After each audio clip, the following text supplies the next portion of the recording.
Ini contoh pengolahan data lengkap.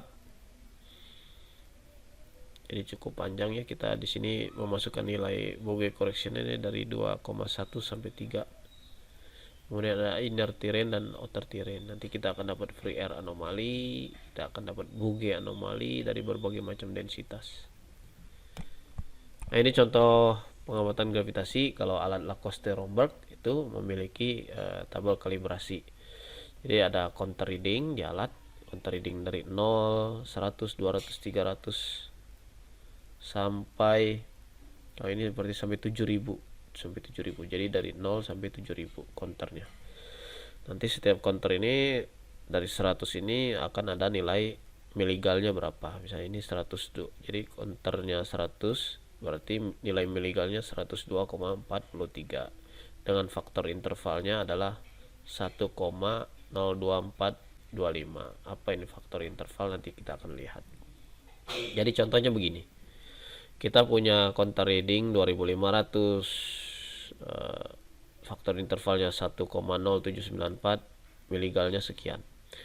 Kalau kita punya gravimeter bacanya 2654,32, jadi kalau di gravimeter kita Lacoste ini terbacanya 2654,3, maka 2654 ini terdiri dari bacaan counter reading 2600 dan interval 54,32. Ini kan 2600 dan 54,32. Penjumlahan dari dua ini. Makanya kita lihat counter 2600 itu nilai miligalnya adalah 2620,21 dan faktor intervalnya adalah 1,00799 dikali dengan 54,32.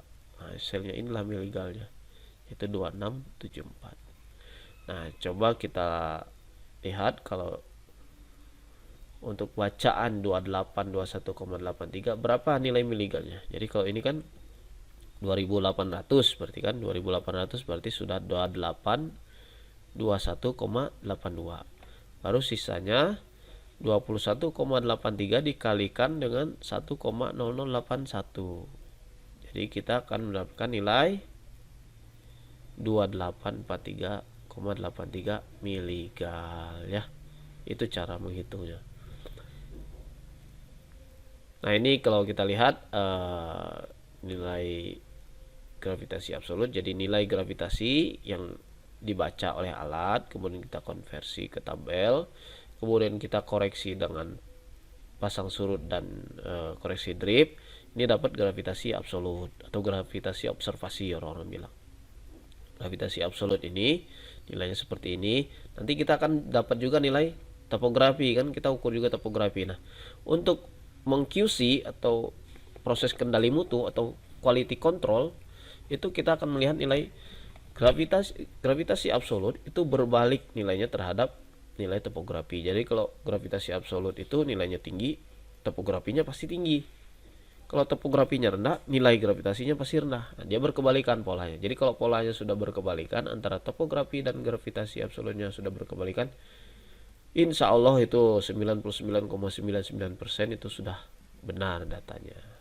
Kalau data sudah benar, kan proses berikutnya tinggal jalan. Jadi kalau di prosesnya ada salah, ya tidak terlalu masalah karena bisa direpro ya, bisa diproses ulang. Kemudian ini kita lihat ada anomali bebas atau free air anomali dan anomali Bogey atau Bogey anomali. Jadi kita lihat di sini kalau ada daerah yang memiliki anomali tinggi pada bentuk free air, itu berarti biasanya memiliki topografi yang tinggi, karena topografi yang tinggi tadi kan kompensasi atau koreksi free airnya besar ya. Jadi biasanya ini adalah bentuk-bentuk topografi yang tinggi. Nah, dengan koreksi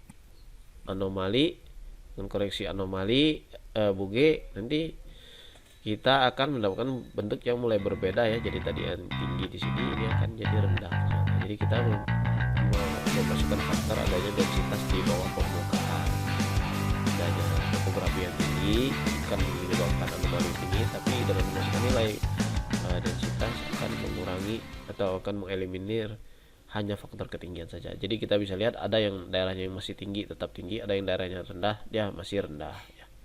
Ini sudah berubah. Ini adalah anomali Bogey. anomali Bugey. Kemudian sebelah kanan ini adalah anomali Bugey komplit. Jadi ini sudah memakai koreksi tiren. Dari sini terlihat tidak terlalu jauh berbeda. Berarti di sekitar daerah kita ini memang tidak terlalu banyak tumbukan-tumbukan massa di sekitar daerah survei kita. Jadi daerah kita ini lebih cenderungnya flat atau datar, atau cenderungnya tuh topografinya tidak variasi topografinya tidak terlalu tinggi ya gitu. Jadi kita bisa lihat kalau data topografi data anomali Bugey dan Bugey komplitnya tidak terlalu jauh berbeda, berarti ya memang topografinya tidak jauh berbeda gitu berarti. Ya agak-agak datar gitulah.